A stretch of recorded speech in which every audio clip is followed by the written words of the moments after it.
on the top of Kuf Lamadal 134. So remember again, we left off yesterday with a really interesting case. Remember again, the topic of our Mishnah is disinheriting children. And how again the Chachamim say, although one could do it, Ein Ruach Chachamim no Chaim Menu, it's not appropriate. Although we did Rav Shimon Gamliel who said that if a person has a child who is not behaving Kederach HaTorah, that ultimately again it is permissible to go ahead and disinherit. Not only is it permissible, Rav Shimon Gamliel said that what? Zachor Latov. Such an individual is remembered for good. So Rav Shimon Gamliel ultimately seems to say that it is a positive thing to disinherit the child who is not living a life Kederach HaTorah. So remember again, we saw Maisa of Yonasan ben Uziel, that there was a man who was unhappy with his son's behavior. So what did he do? He disinherits his son. He gives all of his property to Yonasan ben Uziel. Yonasan ben Uziel splits the property into three parts. One part is Makdish, one part he sells, and one part he gives back to the son. Shammai was upset that Yonasan ben Uziel gave back a third of the property, ultimately again to the son. Comes with Maklo and Tarmila, with his staff and with his cloak, ready to do battle with Yonasan ben Uziel. And Yonasan ben Uziel says the same way that you cannot reverse my sale of the property, or my hektish of the property, you also can't reverse the giving of the property to the son. So says the Gemara, Meikara my savar. So why did Shammai think that Lamaisa, again, you would have the ability to get Yonasan ben Uziel to reverse his decision vis-a-vis the son? To which the Gemara says, Mishumaisa the Beis Choron. So Shammai assumed that he would be able to get Yonasan ben Uziel to reverse his decision based on the episode of Beis Choron. What happened in Beis Choron? Suppose that there was a man, a son, who had actually taken a neder to prevent his father from getting any benefit from him. So the son took a neder to prevent the father from getting any benefit from him. What happened? Now the son was marrying off his son, and the son, of course, wanted his father to be able to attend the chasana. But he couldn't, obviously, because if the son was making a chasana and couldn't invite the father, because then the father would be benefiting from the property of the son. So the son has a great eitzah. What is eitzah? So what happens? So the son says to his friend, I'm giving you over the suda, I'm giving you over the food, and I'm giving you over the chatzar, right? The courtyard in which the suda is going to happen, and I'm giving it to you as a matana. So what happens? And the son is quite explicit. I'm giving you this gift for what purpose? Because I want my father to be able to come and to join in the chasana. So again, if I own the courtyard and I own the food, I can't have my father come, because then he's benefiting from my property, which would be in violation of my neder. But if you own everything, then it's not a problem for you to invite my father, because you don't have a neder against my father. So the Gemara says, Amarlo, so what does the friend say to the son? Im shaliyeh, thank you. If you're truly gifting me your property, then harei hein mukdashin l'shamayim. If you're really gifting me the food and you're really gifting me the courtyard, I hereby am makdish everything. Right? Not a good friend, right? I'm hereby makdish everything. So Amrlo, so what happens? So the son says to him, no, lo nasati lacha es shali shitakdishem l'shamayim. So the friend says, so the son says to his friend, no, that's not why I gave you the property. I didn't give you the chatzar, I didn't give you the food so that you should be makdish it. I gave you the chatzar, I gave you the food so that you should be able to employ this subterfuge so that you can invite my father. Amrlo, so the friend said to the son, let's get this straight. Lo nasati liya shalcha. The only reason you gave me your property, you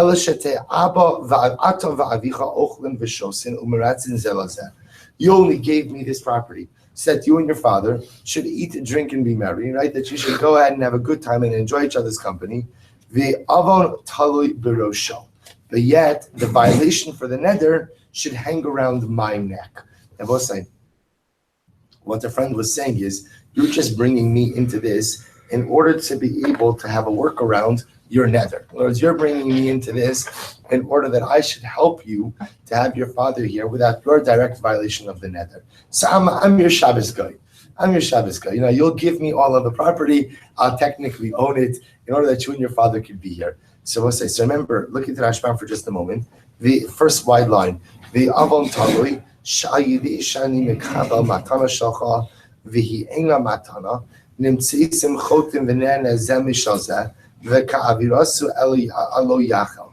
So the friend says to the son, when you give me the property, so you and your father ultimately, again, will be able to both enjoy a su'uda together, and you will make me be in violation of not profaning your nether. Now, both saying, now, the friend in this situation on a technical level is not going to be in violation of anything, right? But what he's saying is, you are using me as a workaround your nether. In other words, you're using me in order that you could do something that on a technical level would be permitted, but because you're quote unquote giving me a legal gift, but to a certain degree, a little bit of a fictional gift, it's your workaround around the nether. So I'll say, so what does this have to do with our case? Amru Chachamim, and the Chachamim said, Kol matana she'ina shemikdisha mukdeshes eina matana. That any gift, Rabbi said, what's the true metric of a gift? That's how do you know if a gift indeed is considered to be a valid gift? If upon receiving the gift, you, the recipient, have the ability to be makdish it, to consecrate it, then that's called a real gift. If you don't have the power to be makdish it, then that's not called a gift. Take a look at the Rashbam for just a moment. Hachi Garcina Amru Chachamim, Kol matana she'ina shemi hikdisha mukdeshes eina matana. 3 lines down in the wide lines. Right? Rashbam Kilomar, Kol matana she'in din zenohig ba. Shetei mukdeshes im hikdisha eina matana. Hoil v'gila daito sha'amenas kein nitnalo shelo yakdishana. The Gemara says, based on this episode of Beis Chorov, we learn a very important definition of a gift. What is the definition of a gift? Or it's how do I know when someone conveys something to me, if they're really giving me a gift, or if it's some type of legal fiction they're creating? So the Gemara says very simple. Do I have the right and the ability to be makdish it? If I have the right and ability to ultimately go ahead and consecrate it, then it's mine.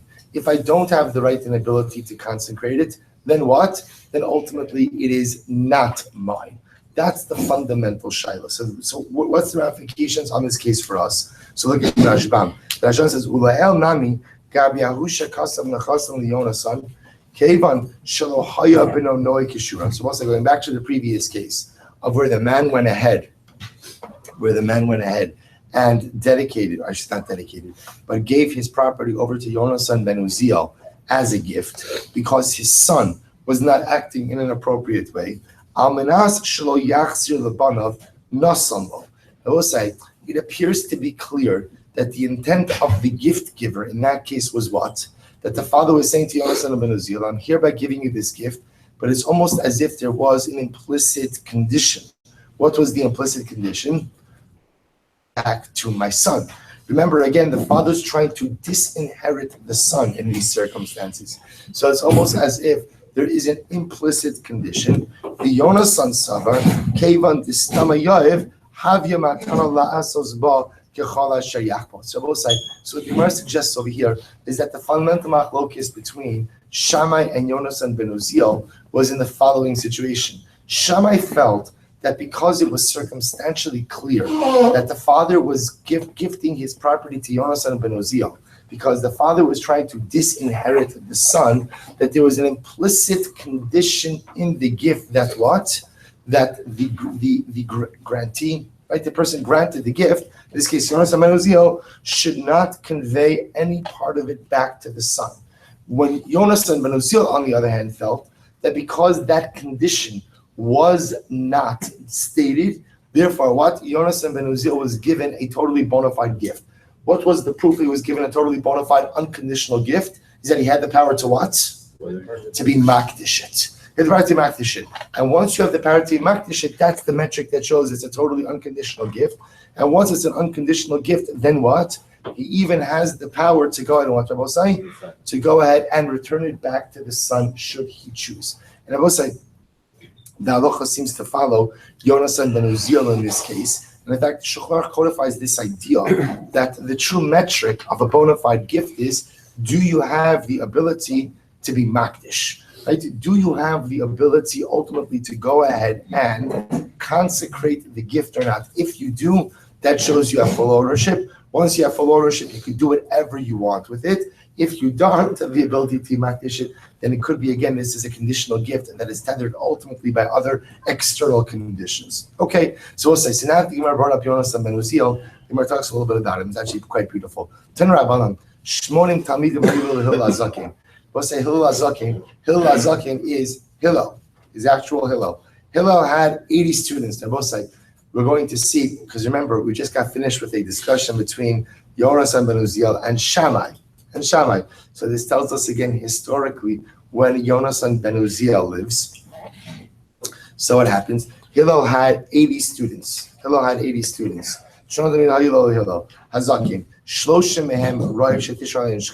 So we'll say 30 of them were so great that ultimately again the Shekhinah could have rested upon them. Kimosh Rabbeinu.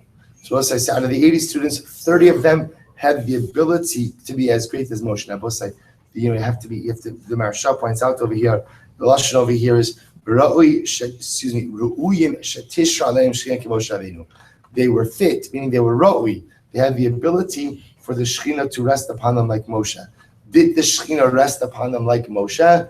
The answer is no. Why not, Rabosai?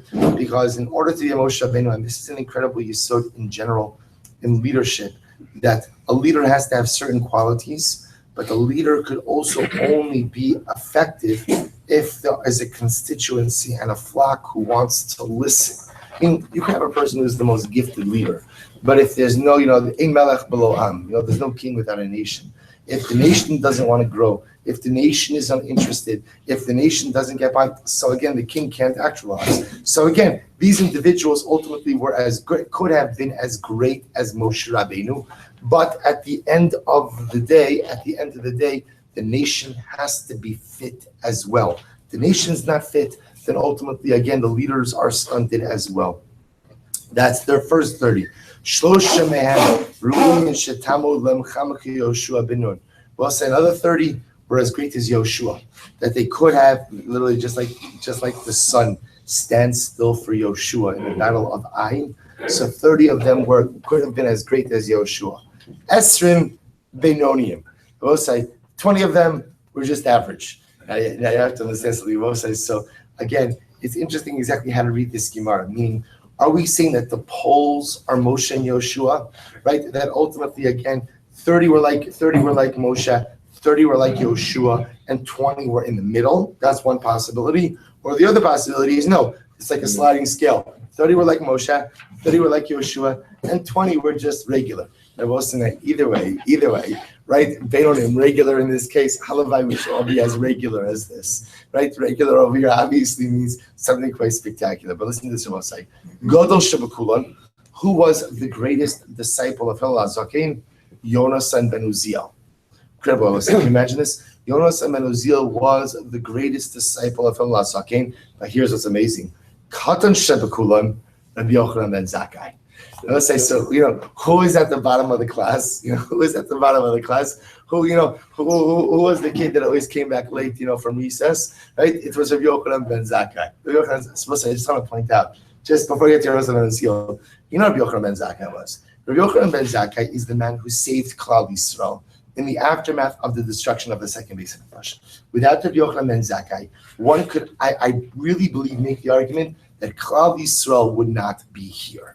Rabbi Yochanan ben Zakkai is the one who literally saved. Remember, he was the one who was smuggled out of the city. He pretended to die, right? He staged his own death. He meets face to face with Vespasian. He goes ahead and institutes all of the different halachas that we have today. Zecher LeMikdash. He is the one who breathes life into Klal Yisrael, when literally, again, everything was falling apart around us. Rabbi Yochanan ben Zakkai is one of the most important and pivotal figures throughout our entire history. And amazingly enough, he was of the weakest students, whatever this means.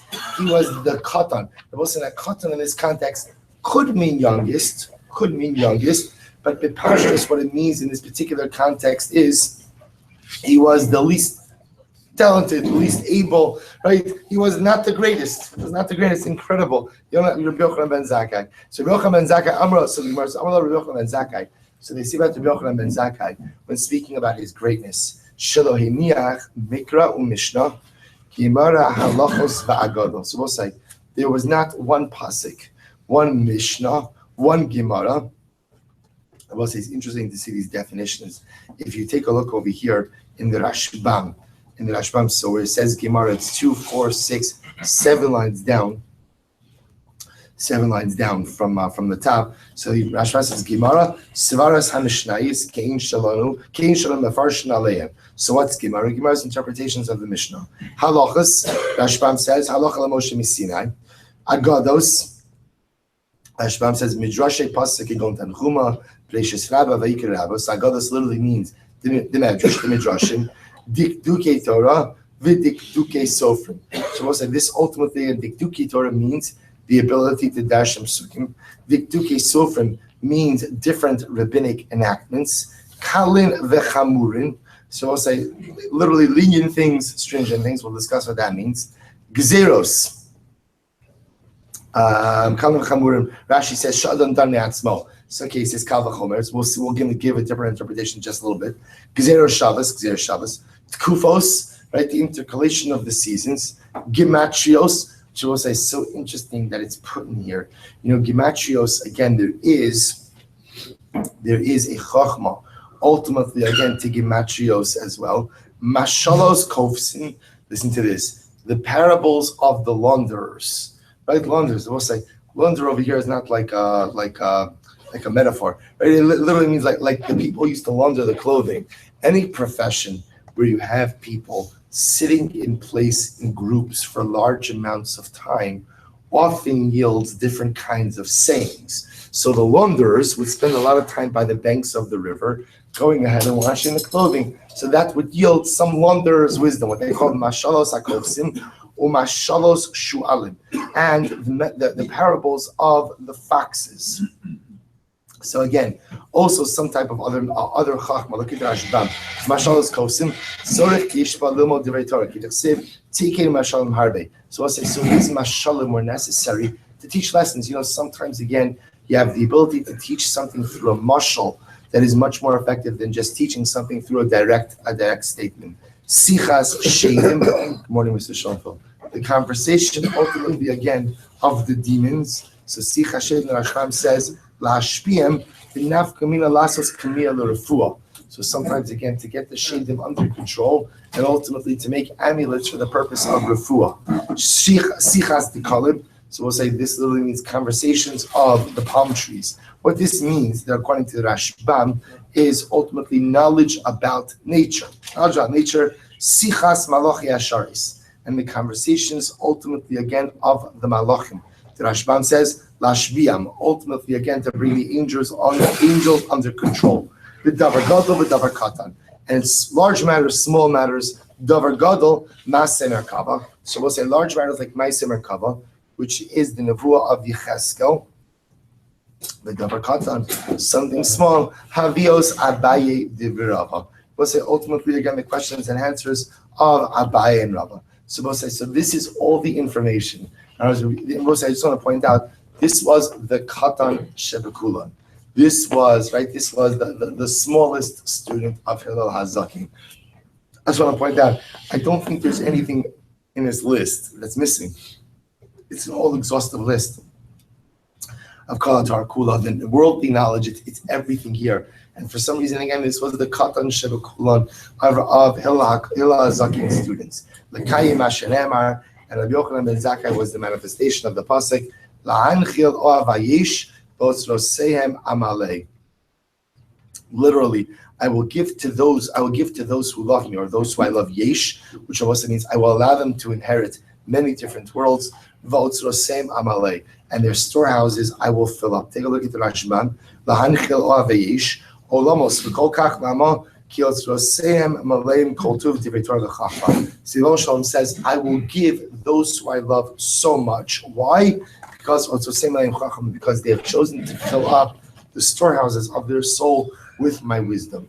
So the Gemara says, Gadol shebekol hanachas kama v'kama.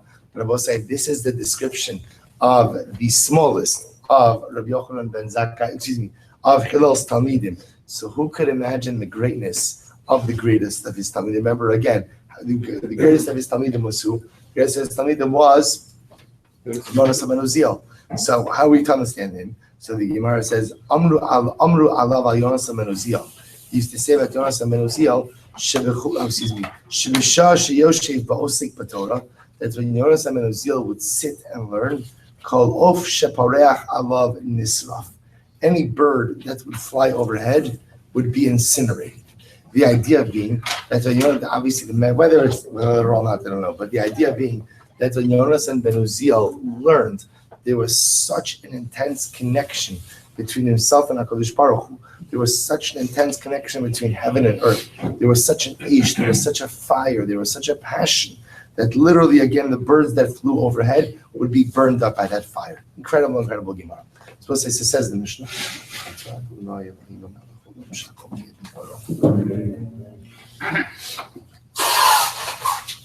So we get now into an interesting case. Back to Yerusha. Ha'omer zebani ne'eman. We'll say if a person says, this is my son.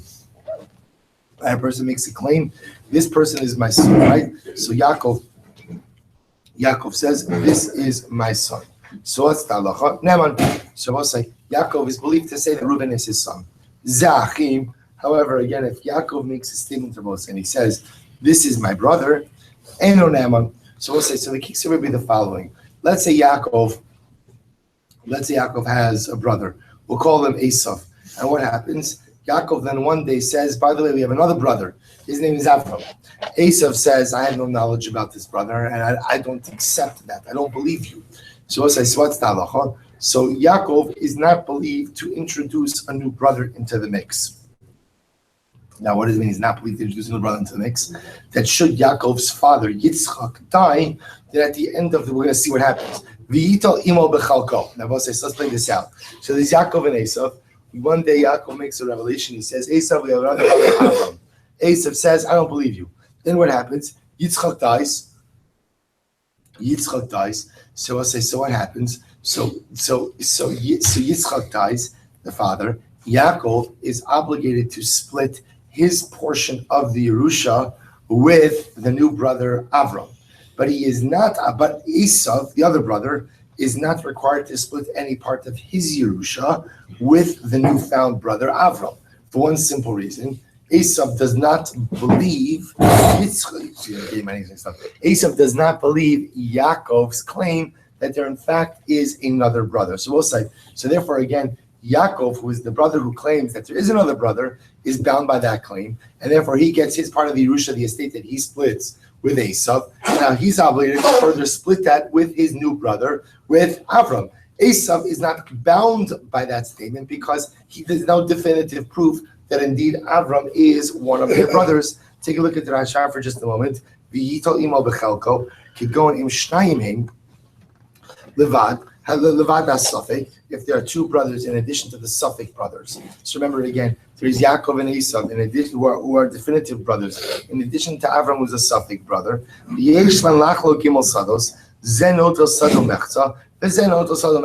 So we're saying, remember, when Yitzchak the father dies, what happens? Let's say Yitzchak leaves behind 3 fields. Yaakov gets a field and a half. Esav gets a field and a half.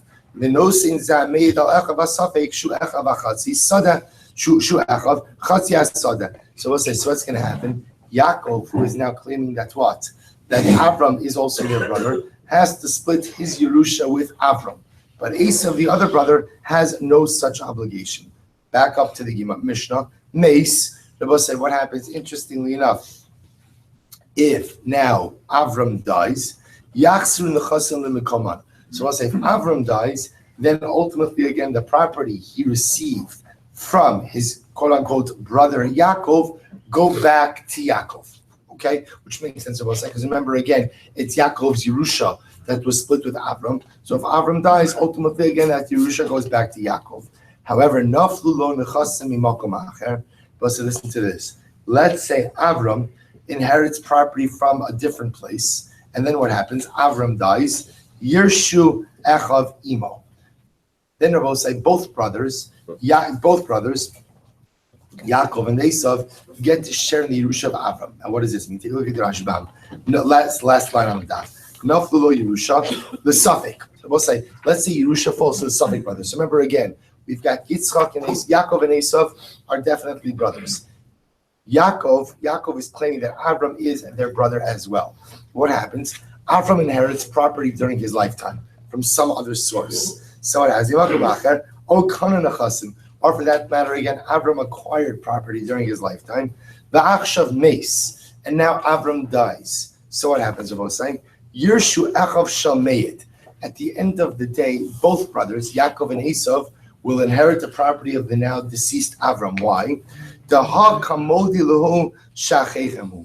Rabbi say, at the end of the day, remember, Avram is the one who's claiming that he is the brother of both Yaakov and Esav. The difference over here is that Yaakov believes him, Esav doesn't. But when Avram dies, because he died in a state of seeing that he was the brother of both Yaakov and Esav, therefore what? He conveys the right to inherit to both of those brothers, and therefore the split his estate. So says the Gemara. Let's analyze this case. Let's analyze these cases. Zebni Naaman. So let's go back to the beginning of the Mishnah. A man goes ahead and says, Yaakov says, Reuven is my son. So the Gemara says, what's the halacha? The halacha is that Reuven is believed to say that, Yaakov is believed to say that Reuven is my son. So the Gemara says, Lamai hochasa. So what does that matter? Meaning, what's the ramifications of that statement? Amar Avguda Amar Shmuel Yarsho, V'liftar es ishtom and Listen, there are two major ramifications. Number one, by identifying Reuven as his son, so ultimately, again, Yaakov gives Reuven the ability to inherit. Not only that, but when Yaakov dies, the existence of a son of Reuven will exempt Yaakov's wife from having to do yibum. So the Gemara says, "Amar Beis Rabbi say, liyarsho pshita." So what's the idea that by going ahead and saying that he has a son, that son will inherit him? That's obvious. They will say, now why is that obvious? Look what the Rashbam says over here. Liyarsho pshita, the migo, the boy yoivli b'matana, ki amar nami benihu v'yarshini ne'aman. I will say at the end of the day, the reason why Yaakov is believed to say that Reuven is his son, and therefore Reuven will inherit him, is because Yaakov has a migo. What's the migo, I will say? The migo ultimately is that if Yaakov wanted to, what could he do? He could just gift the property to Reuven. I will say again, remember, before you die, you could gift whatever you want to whomever you want. So Lamaisa, again, Yaakov doesn't have to make the claim that Reuven is his son in order to allow Reuven to inherit him. If Yaakov really wants just to convey his property to Reuven, he could just gift it to him. So because he has that migo that he could have gifted him, therefore what? When he says that Reuven is my son, he is believed to make that claim. He's believed to make that claim. So the Gemara says, to which the Gemara says, you're right. Rather, we need this statement to teach us that what? That Lamaisa, again, that when Yaakov makes a claim and he says, I have a son, Reuven. And I want to be clear. We did not know up until this point in time that he had a son, that he is believed. Even though this statement comes with an incredible koach, which is what? To exempt Yaakov's widow from Yibum. So we'll say up until this point that he made this declaration, we did not know he had a son. Therefore, we assume that when he's going to die, and let's remember again, it's easy enough to frame all of these cases as shchiv meirah cases.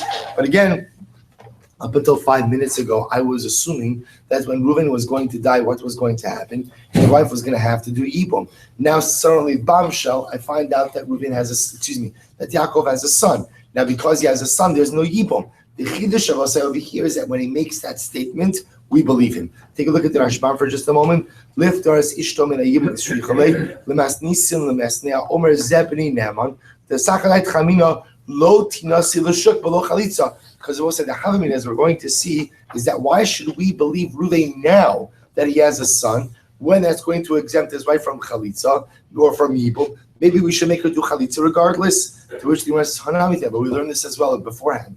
Mishar b'shas misaso yeshli banim ne'eman. If somebody says at the time of his death, I have sons, he is believed. Yeshli achim eino ne'eman. If he says, I have brothers, he is not believed. They'll say, what does this mean? Take a look at the Rashbam. Yesh libanim. It's in the middle of the short lines. So in the thinner lines. So yesh libanim ve'ein ishto zikuk liyavam ne'aman v'tinasi l'shuk u'lekamei mukila b'lo muchsak lan lo ba'achi v'lo b'bani. So we'll say, as we're going to see in just a moment, if a man says on his deathbed, I have sons, he is believed. On the other hand, if he says, I have brothers, so let's say we assumed up until this point in time that Yaakov had no brothers. And now on his deathbed, he says he has brothers. So we'll say we don't believe him. Why don't we believe him? Because we'll say up until this point in time, the fact that he had no brothers, we assume that's what? That his wife was not going to be subject to Yibum. So now he is not believed to change that status quo and make his wife subject to Yibum by now telling us about the existence of brothers. So let's analyze this. So the Gemara says, Asam dilo muchsak lan ba'ach. See, I will say the case over there where he's not believed about the brothers, that's a case ultimately, again, where we had absolutely no prior knowledge that he had brothers. There was no chazaka that he had a brother. Take a look at the Rashbam. Umeshani hasam lo muchsak lan, hai gavra b'shas misa, lo ba'achi v'lo b'bani. So we'll say the case over here is where this man didn't have a chazaka, meaning as far as we know, he did not have kids, nor did he have brothers. And we'll say, what happens if you have no kids and you have no brothers? What's the subject of what's the status of the wife? She's not subject to Yibum, right? Therefore, again, I will say, so there's no chazaki, he has sons, no chazaki, he has brothers. Therefore, what happens? The kaimach isisa the cheskas shein zekuk liyavam the sex seku shemish labanim. So we'll say, listen to this. So in this case, where there's no chazak, where there's a chazaka that he has no brothers, he has no wife. When he goes in and he introduces and tells us that he has sons, does that materially change anything vis-a-vis the wife? No. But when he tells us ultimately again that he has brothers, that does change her status. So also the Gemara is suggesting in that kind of case where there's a chazaka, that there are no sons, there are no wife, he could say whatever he wants on his deathbed as long as it does not change her chazaka vis-a-vis Yibum. So if he says, I've got kids, fine, it doesn't change anything. If he says, I have brothers, then ultimately, again, that changes something, and he's not believed on his deathbed to change her chazaka. So the Gemara says, Hacha, afal gav de muchsak lan ba'ach. We'll say in our case over here, the halacha is so even though there's a chazaka that he does have a brother. Take a look at the Rashbam for just a moment. Both sides in the intermediate wide lines. 2, 4, 6 lines in. Hacha, asila shmoinan. So we'll say in our case, even though again it's Chazaki has brothers, Chazaka ba'ama below edim, afilu achim amar zebni ne'eman lepatra miyibum, the time I'm a farish lekaman migo di by patole beget. So it says we're going to see in our case over here the chiddush is that if a man does have a Chazaka that he has brothers, he is still believed on his deathbed to say this is my son. So we'll say so what's happening over here is the following. In a case the Gemara is suggesting where there's a chazaka that he has no sons, he has no brothers. And what? On his deathbed he said, I have sons. Is he believed? And the answer is yes. Why? Because it doesn't change anything materially vis-a-vis his wife's status of Yibum. Up until the revelation, she was exempt from Yibum, and now with the revelation, she's also exempt from Yibum. If he says, however, on deathbed, that's what? I have a brother, then what? We'll say he's not believed. Why? Because that deathbed revelation changes her status vis-a-vis Yibum. However, the Gemara is suggesting in our case over here, let's say where there was a Chazaki, he has brothers. This Chazaki has a brother. And on his deathbed, he says, I also have a son. I will say he's going to be believed in that case. Now we're going to discuss why he's believed in that case in just a moment. Amar Rabbi Yosef, Amar Rabbi Yudam Shmuel, Mipnei ma amru zebni ne'aman. We will say, why is it that at the end of the day, if a man is on his deathbed, and there's a chazaka that he has a brother, right? So meaning up until this point in time, before the deathbed confession, we assume what was going to happen when he died. What was going to happen when he died? His wife was going to be subject to Yibum. Now he comes along and he says, I have a son. That revelation doesn't just change things vis-a-vis Yerusha. It also changes things for what? For Yibum. Yet he's believed. What's the point? So the Gemara says, I'll tell you why. This is Rabbi Yehuda. This is Rabbi Yosef. Seen everything in Shmuel. Hoyel ubal shamar girashti es ishti ne'eman. Because I will say, since at the end of the day, if a husband said, I divorced my wife, I am believed, Therefore, he is believed ultimately again to say he has a son. I will say, what does one have to do with one have to do with the other? See, I will say, if at the end of the day it was the husband's intention to what? To free his wife from Yibum, there's a much easier way to free one's wife from Yibum without inventing the identity of a child. What's the easier way to free one's wife from Yibum? Get. Divorce her. Divorce her. Once again, remember, a man could give a get to his wife that is chal retroactively 1 moment before his death. Why would a man do it? The Pashtus, it was done probably, I don't know all the time, but it was done at times in order to free her from Yibum. So because of Osai, there is another mechanism through which a man could free his wife from Yibum. He does not need to invent the identity of a son. Therefore, is it Chalitza simpler as the word the brother was not actually? Correct. The issue is Chalitza is dependent on the brother, right? Let's say the husband just doesn't want his wife to have to get into this situation altogether, or for that matter, maybe the brother is in some faraway land where he's going to be able to find him or not. So he just wants her to be able to avoid this whole thing. Divorce is not without ramifications. Correct. There's no easy way, meaning there's going to be collateral damage, so to speak. But again, he's trying to minimize the collateral damage. The point the Gemara is making over here is that Lamaisa, you don't need to invent a son in order to free her from Yibum. So Rabbi Yosef, Mari Davram. So Rabbi Yosef says, Mari Davram is like the Talmudical equivalent of Ribono Shalom, right? Oy vavoy. So Tali Tanya B'delo Tanya, you're hinging ultimately again something that is stated explicitly in a brisa and something that is not stated explicitly in a brisa. Rather, again, here's how you have to understand the case. They will say, why is it that if a man on his deathbed says, bless you, a man on his deathbed says, this is my son. As well say, why is it that if a man on his deathbed said, I have a son? Up until this point in time, we had no idea he had a son. Now he's telling us that he has a son. He's believed. They both say, of course, the chiddush of this case is even if what? Even if we knew that up until this time, we know that there's a chazaka that what? That he had a brother. He had a brother. Even if Lamais, again, he had a brother, we are ultimately, again, he is still believed to say that this is my son. Hoil ubiyado lagarsha. Let's say very simply, since the husband has the ability to divorce his wife and thereby, again, obviate the need for yibum, he frees her from yibum in that circumstance. Therefore, he doesn't have to invent the existence of a son in order to exempt her from Yibum.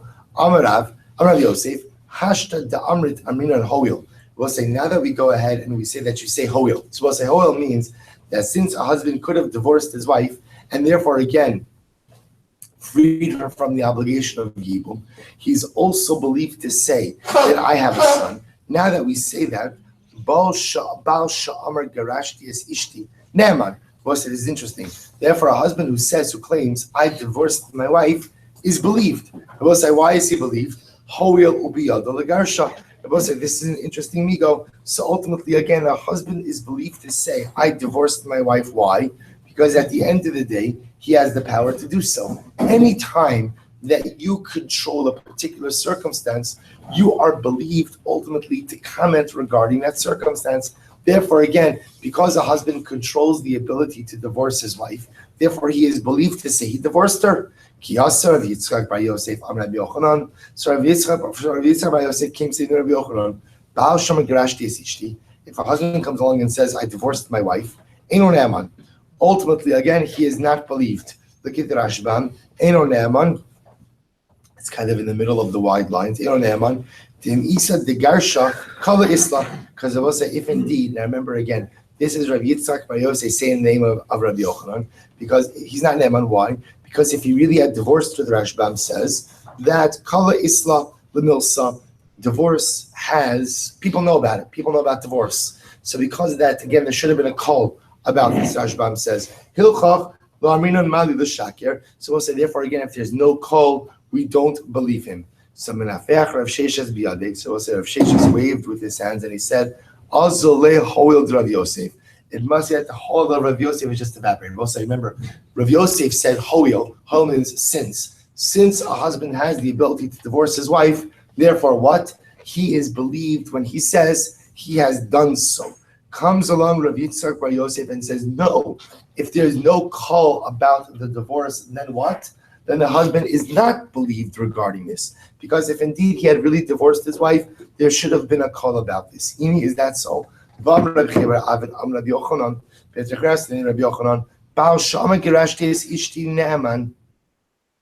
If a husband goes in and says, I divorced my wife, he is believed. So as I see, you see from here again, that in fact, we do say ho'il. We do say that since a husband controls the process, if he says he divorced his wife, he is believed. To which the Gemara says, listen to this. Lokashya,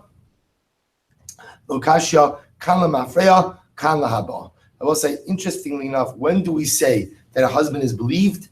That's lamafreya. Excuse me. When do we say he's believed? That's lahaba. But say if a husband says he divorced his wife, he is believed from this point forward. Right? Lahaba. So take a look at the Rashbam for just a moment. Actually, not yet. Right? So when is he believed? He's believed from the point of the statement and forward. And we'll say he is not believed lemafreya. He is not believed ultimately again if he tries to make this statement retroactive. Take a look at the Rashbam for just a moment. Lemafreya. Im amad b'faneinu be'echad be'iyar v'amad kirashti v'amar kirashti es ishti me'echad b'nisan eno ne'eman lachzika. So also listen to this. The halacha is that when do we say that a husband is believed ultimately to say that he divorced his wife? That's only from the moment of the statement going forward. But if a husband tries to tell us that what? That he divorced his wife a month ago. Now the Rashbam says, why would a husband do this? We'll say, let's say we're going to see tomorrow. Let's say there's edus that she was with another man a month ago, and he tries to claim it's okay because she was divorced. So that we won't believe him. They don't believe it. Also, the reason we don't believe him in that case is why? Because if meaning we'll believe you, we'll take you at your statement now. Because the migo is that since you have the ability to divorce her, we believe it when you say you did. But that's only mikan ulahaba from now going forward. But to say that you divorced her a month ago, that we won't believe you. Why? Because if indeed that was true, then what should there have been? There should have been a call. Right? There should have been some type of noise. There should have been some rush. There should have been people talking about this. So we'll say we'll stop over here. Well, the Meretz Hashem continue with this sugi tomorrow. Just understand what we're leaving off with over here in the middle. We're leaving off again. The way we got here is trying to understand a husband's ability to go ahead and introduce his son into the mix from his deathbed. We've now taken a little bit of a detour on that and said again, what's the husband's ability to go ahead and talk about his wife's status? Does the husband have the ability to say that he has divorced his wife? So we'll say it appears that where the Gemara is ending off with right now is the answer is yes, but it depends, or a qualified yes. Yes, he is believed from this point going forward, but no, he is not believed to create a retroactive divorce status for his wife. Right? We'll say we'll pick up in Meretz Hashem here tomorrow.